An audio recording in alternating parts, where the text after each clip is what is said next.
I suppose the Boyle Sports Irish Grand National, Willie, is an iconic race, and when you look back through the Roll of Honour, like the illustrious winners, human and equine, it's always been a huge race in the calendar, I would imagine, in this house. It was, we used to look at the record and see Tom Draper with, what are the 11 winners of it or something, which was fantastic. I know it's the nearest track probably and everything and home advantage, but we were really thrilled when my father won it in '67 with Vulpine, and then I think did he win the following year with Dimwit? Herringull. Keep forgetting the name, yeah. And then he was lucky enough to win it 4 times. So we at home in Eninga thought, wow, we're not quite Tom Draper, but we're getting into the territory. We're able to compete and win Irish Grand Nationals, and that was huge for Eninga at the time. Absolutely huge. I mean, before '67, when you look at like Arkle won in '64 and Flying Bolt in '66, do you have any memories of that? I think Height of Fashion could have been second to Arkle, and wow, I'm fairly sure we trained her at the time. She, I think he carried 12 stone or 12.7. She was 9.7. So I do have a memory of that. I don't have a memory of Flying Bolt, but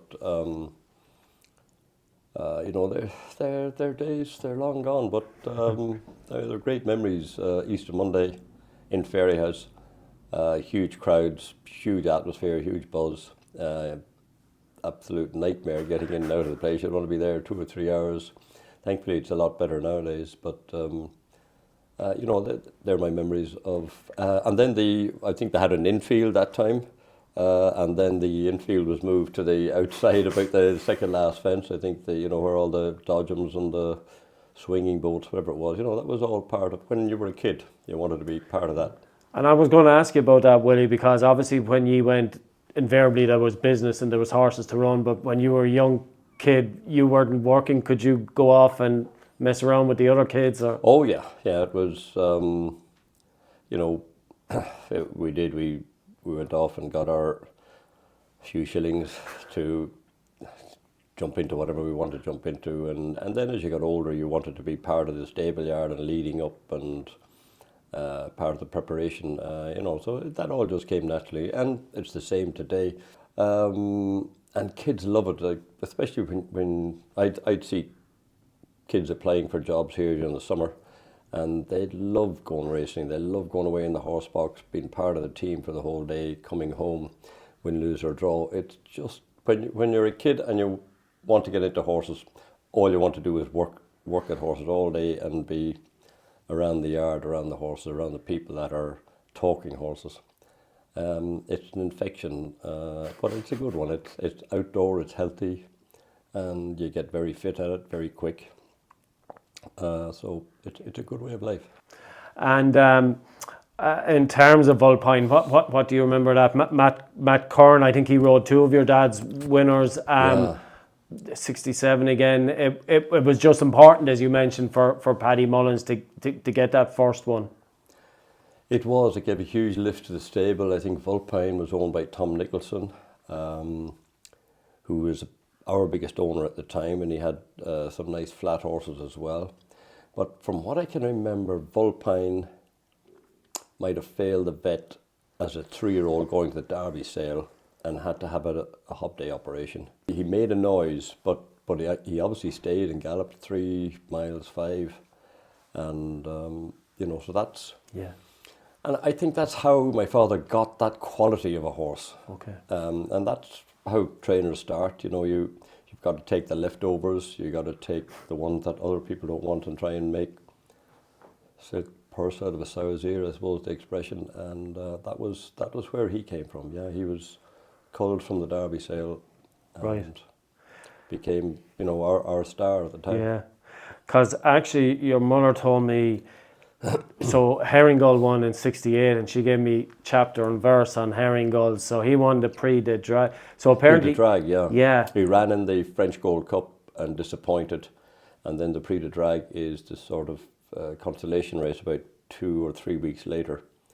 But Herringull, with a bit like I Am Maximus now, he had he had a mind of his own. I mean, if Gull was going past the stable yard gate, he could as easily come in.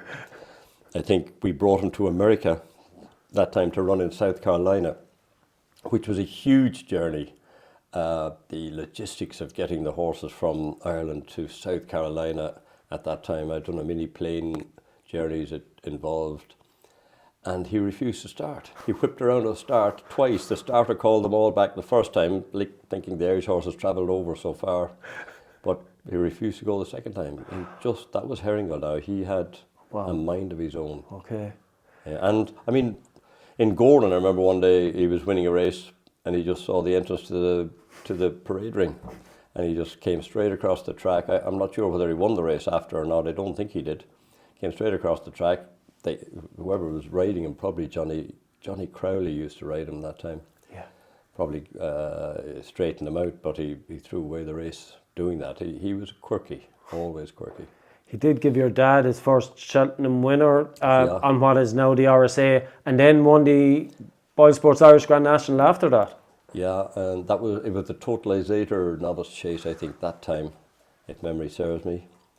Then he won the Irish National. He also won the big race in Punchestown another year, and then, as we say, went to run in the French Gold Cup and stayed over for the Prix de Drag. Yeah. I think he might not be in the record books as trained by my father, because at the rules at the time, if the horse stayed in the country more than 12 days, he had to go into a French trainer's name. Okay. But do you remember John Chikanowski? Yeah. Used to train, Polish guy that used to train, and very funny man, lovely man, and he had a license, so I think he went into his name.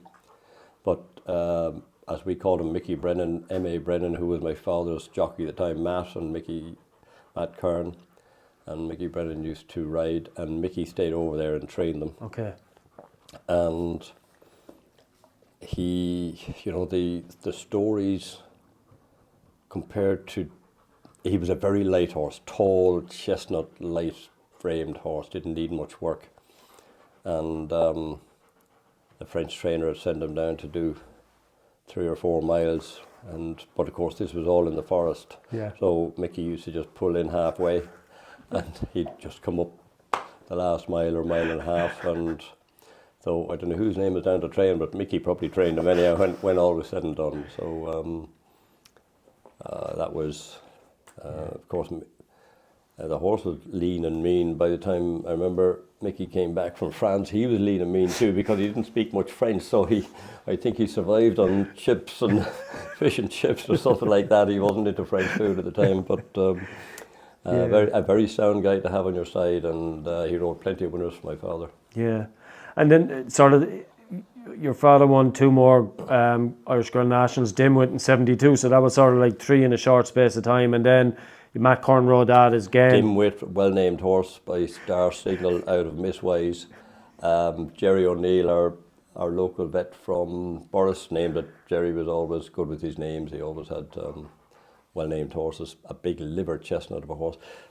I think he fail in the Gold Cup and came back from the Gold Cup to win the Irish National. Yeah. I remember being disappointed at how he ran in the Gold Cup, but then he came back and won.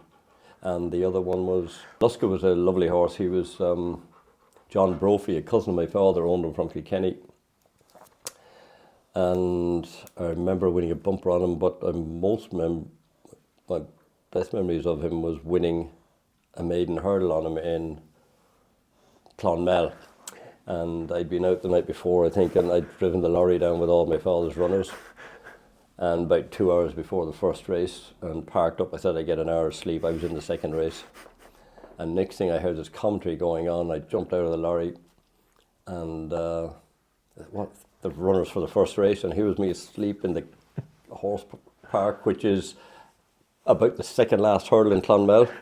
So I just ran up the track. This horse was 6-4 on. Ran up the track into the weigh room. Tommy Carmody was there with the colours. He was stripped off and he had the colours in his hand, and I just went by him, grabbed the colours, threw them on, weighed out. The horse won half the track. I mean, he was money on. And I met Tommy the other day, Gordon, actually. I was just chatting to him about it. And I said, why didn't you ride the horse? Jeez, he said, if the trainer's son wasn't here to ride a 6 or 4 on shot, he said, this fecker can't jump. He was afraid of his life. He thought the horse didn't realise the real problem. So anyhow, that was why Tommy hadn't. Another jockey would have the colours on and gone away. He was too cynical, I think. Anyway. Yeah. With your dad winning 4 Boyle Sports Irish Grand Nationals, I mean, I don't know, are you nostalgic about, are they because your dad did it, is it something you want to do, or? Oh, definitely, yeah. I mean, when I started training, I wondered would I ever win an Irish National, and to win 2, I'm absolutely delighted with, you know, and also the fact that it's following on the tradition that my father set, and delighted to have 2. One, be great to have another one, you know, but it's part of, you know, there's tradition in Dunninga, and I wanted to be part of tradition here as well, in Close Sutton.